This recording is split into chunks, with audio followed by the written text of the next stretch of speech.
Hello TYBSC. Welcome back to the parasitology lectures. I am Dr. Anjudha Prabhakar Bhagat. Today we are starting with a new chapter. Up to now we have seen the introduction of parasitology. Then we have seen what are the parasites, their definitions, types of parasites. Then we have seen what are the different hosts, their definition, types of host. So basics of parasitology, which involves host and parasite, their definitions we have seen. Now we will see what are the definition of host and parasite relationship, or rather I would say that what is specificity, host specificity. Okay, so first of all we will go through the host parasite relationship. This is very important because there is always an interaction between these host and parasite. So again I repeat, parasitism, what is parasitism? Is an association or a situation in which two organisms of different taxonomic position live together. Why I am telling you two organisms with a different taxonomic position live together? Well, if you look at the Taenia solium, which is a tapeworm, it belongs to a very different kind of class or phylum, and humans or pig belongs to different class of or phylum. So this relationship is a different one between two organisms.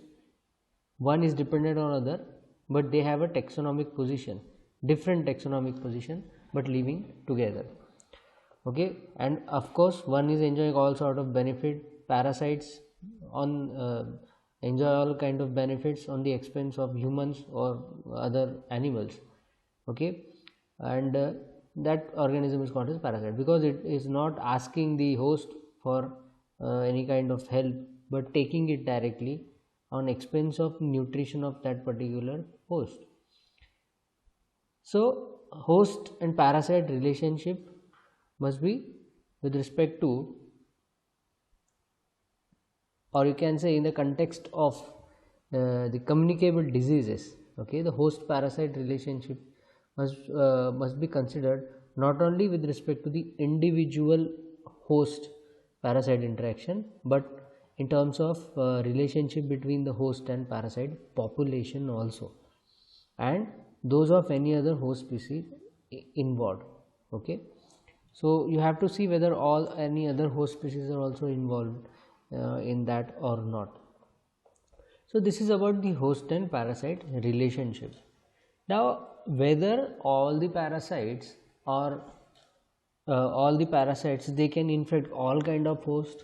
No, parasites they have very specific kind of host because they are not adapted for all kind of host. They are adapted for specific type of host. I will give you some examples also why it is so, why this adaptation is very much important. Now if you look at yourselves, you are adapted to the environment which is nearby.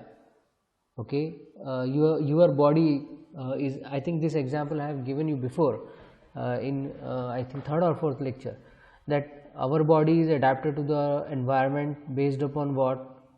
Since from the childhood up to adulthood, your body is exposed to the external environment, atmospheric pressure, the amount of oxygen. We cannot sustain in water. The reason is, even in water you have oxygen, but you don't have organs to absorb that oxygen, and the oxygen, or you can say the pressure of that particular oxygen is different. Pressure of water is different. We cannot survive that. So we are adapted, or we have a very specificity about our environment. If you change this environment, you go to the space. I think I have given you the example of space. Now in space, why we can't survive? There are so many problems in the space. You don't have the atmospheric pressure, you don't have the oxygen, and you don't have the temperature also. It's highly cold condition there, so you cannot survive there without the suit, of course. because astronauts or cosmonauts they wear the suit. Okay, so we are very specific about our environment. Why? Because we, throughout the evolution, we are now adapted to this environment. Now about the parasites, they are also very specific. Okay, now what is specificity? This is very important. To be specific, very specific, means what? The condition or state of being specific or having a fixed relation to a single cause or to a definite result, manifested in the relation of a disease to its pathogenic microorganism, of a reaction to a certain chemical union, or of an antibody to its antigen, or the reverse. See, in this particular definition, this will be somewhat complicated to you all, but you try to understand which things has been included here. Okay, it's a condition. What is specificity? It's a condition or a state of being specific. Okay, or having a fixed relationship to a single cause. So I have a few examples have been included, like antibody antigen. If you people don't understand the immunology, you have our body responds to the diseases in the form of immunogenic reaction, which includes antigens and antibody. So on the parasites or pathogens, they have antigens on their body. Antigens are, you can say, a kind of password. Okay, if you want to enter the college or give the exam, you have to give the roll number. Okay, that is your code. Right, similar way, parasites also have, or pathogens have, on their body, may be made up of carbohydrate or proteins or lipids. On their body, they have antigen. Okay, a specific combination of proteins or specific proteins will be present. These proteins are actually found out or identified by the antibodies, which try to neutralize this antigen. Okay, so that is a different science. So here, like, each antibody is very specific for one antigen. Okay, in many enzymes, there are enzymes. If you have heard about enzymes, enzymes also have a specificity. Enzymes are very specific towards its substrate. Each enzyme doesn't work. For example, if I give example of cellulose, okay, now cellulose is complex carbohydrate. It can't be broken down easily, but with the help of enzyme called as cellulase enzyme, you can break down. But cellulase can work on only cellulose. Cellulase cannot work on glycogen. Cellulase cannot work on any other protein. It will work on only cellulose. So why it is so? Because it is specific. So enzymes are very specific. Okay. If I give you one more example about specificity related with your food habitat. Now many times this happens. You don't like something. खाने में क्या है आज, mummy ने बोला कि ना ये नहीं है, so you will say okay, I don't like it. So you are not liking that thing means what? You are specific about your food. You don't like that food, so you will not accept it. You will for example, many times people don't like करेले की सब्जी किसी को पसंद नहीं होती है, तो अगर मम्मी ने करेला बनाया तो आप डायरेक्टली बोलोगे मुझे नहीं खाना है. Why? Because I don't like it. Okay, so you are very specific that you don't like it, but you are very specific about liking the food also. बाहर गए, फ़िलहाल तो बाहर जाना बंद है, लेकिन अगर बाहर गए और आपको कोई ठेला दिख गया पानी पूरी वाला, तो आप लोग उसकी तरफ चले जाते हो. So that is your food specificity. So you want to go there. Okay, so specific, working on specific things you like or you are adapted to that specific food. So host specificity representing the number and or diversity of the host species a parasite is capable of infecting is considered a key indicator of its tendency to shift host. Okay, so in very simple word, this definition is important. Properties of pathogen. What is host specificity? Properties of pathogen that makes it capable of infecting one or more specific host. That is called as specificity. Okay. Now, this specificity is the most important part of the parasite. As I have told you, they are very specific about their host. Yes, there can be more than one host, remember, in which they can do infection or they can survive. Okay, we have already gone through the type of hosts. So you have definitive host, you may have intermediate host, or maybe other host. Accidental is a different thing. Okay, so it can determine among the other things whether a parasite can survive the extinction of the host species. So whether the parasite has a potential to invade new habitats such as islands or any other area, and whether the parasite can become established and spread following its introduction to new geographical area. So why host specificity is the most important properties of the parasite? Because it determines among the other things whether parasite can survive the extinction of the host species. Means suppose that one host is not there, then what the parasite will do, whether it will go to, whether it is ready to accept new parasites or new host, or whether it can accept new areas. Okay, so this become very important, that host specificity. Okay, now one more thing very important, that is, in order for a parasite to live habitually in host, two conditions must be met, very important.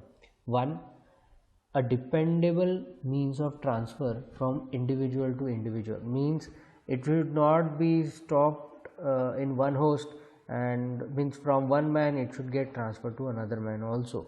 This is very important, because it will survive within one host, but if it can't go outside, then how it will flourish? Okay, each and every species in this on this earth, they have the ability to reproduce, and that is their right. Like we have our rights in law, similarly they also have their rights to reproduce, to increase their number. Okay, so it is necessary that they should be able to transfer themselves from one individual to another, and ability to thrive in the individual when it gets there. This is also important. Transfer is one thing, another thing that it should thrive in that particular individual. Now every parasite, okay, now it is the interplay of these two factors which determines in what host or parasite lives actually. Okay, so every parasite of course has at least one species of host. Definitely there will be one species or more than one host.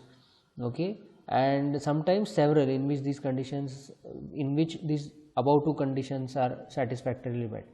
So usually there are other hosts in which one or both conditions are only occasionally met, remember, in which case accidental parasitism results, but that is a different thing. But usually there are two hosts. Okay, so host specificity is most important property of parasite, again, because it can determine among the other things whether a parasite can survive the extinction. Okay, this I have already told you. Okay, and in this only one thing that I want to say, that whether parasite can become established and spread among the new geographical area. Okay, islands or geographical area, this also actually have a significant role in the survival of the parasite. Okay, for example, if any parasite, if it enters into the human, it's fine, but there is one problem. If I say geographical area, if this particular parasite, their eggs or cyst formation, so cyst, it goes outside the body of that particular organism through the fecal matter, and if that particular organism is actually present or survived in the cold condition or extreme hot condition, then that geographical area is not good for particular parasite. Okay, so geographical area also become very much important. That's why I have again repeated the previous part here again, just to tell you that the new geographical area also have a good significance. Okay, now other than this, the condition of body specificity, why it is so important? Condition in the body of one species of animal are never exactly the same in other species. Why they are so specific? Here is one of the reason. Condition of body means internal organs. Yes, they will have a constant pH and temperature, but there will be difference. I will give you an example of this difference. Okay, from humans, if you change from humans to pig or humans to cat or dog, then there is a change. Okay, there is a change in whole of the condition. If you take digestive tract, there is a change in the digestive tract. So a parasite in its proper host has adapted itself. So for so many years it is infecting only one kind of host or two kind of host. So they are adapted to that particular host only. Okay, itself to the particular set conditions. Okay, so just as an insect or bird or plant has adapted itself to a particular environment condition, that is called as, this is important, their ecological niche in nature. Niche means an area, a space, ecological space in nature. Okay, now sometimes very slight modification in the abnormal host make possible the survival of the foreign parasite. It's accidental, what we say, or there is one we were talking about the brain eating bacteria, amoeba. Now it is obligate, or you can say if it enters then it infects, otherwise it is safe outside. Okay, but why it can infect? Because in so many years it has adapted for this condition, that's why it can infect, otherwise it can survive outside also. Now one example I give you here about the specificity, why the conditions are very much important. For example, cats become the host for Entamoeba histolytica. They can become a host of Entamoeba histolytica. But what happens? Entamoeba cannot survive in its intestine. Okay, so undoubtedly the common host of Entamoeba, cats. If food does not pass through the digestive tract so fast, the cysts do not have time to hatch. This is what happens here.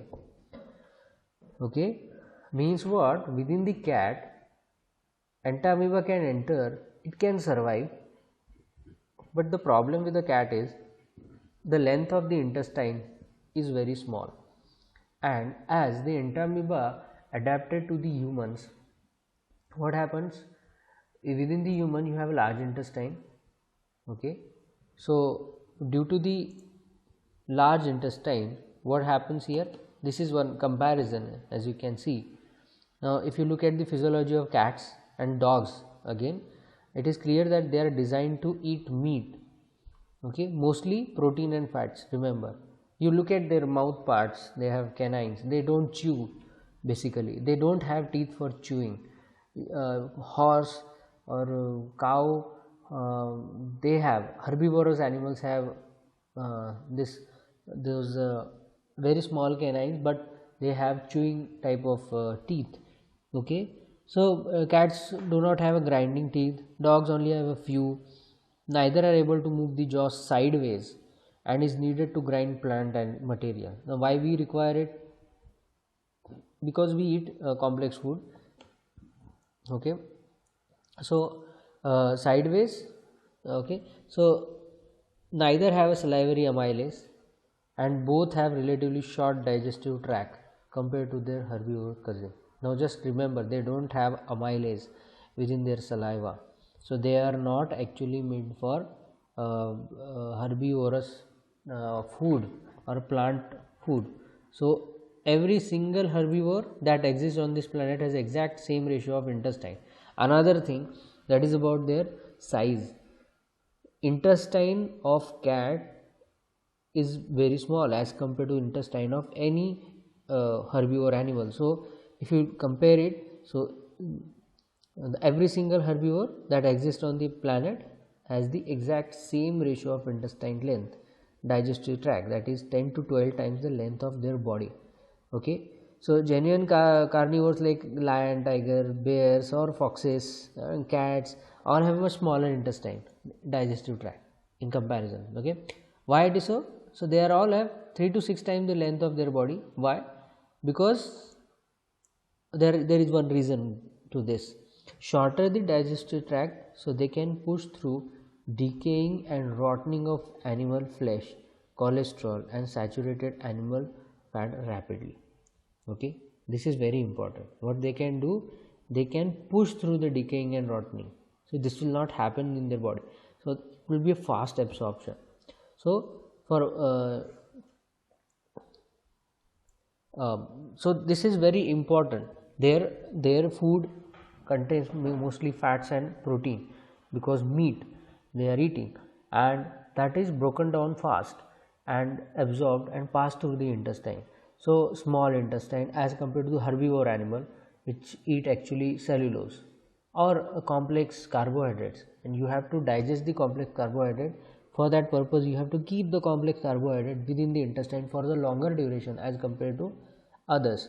So this become very important, okay, that they should have it. This is one of the reason, okay, why entamoeba cannot survive within the host.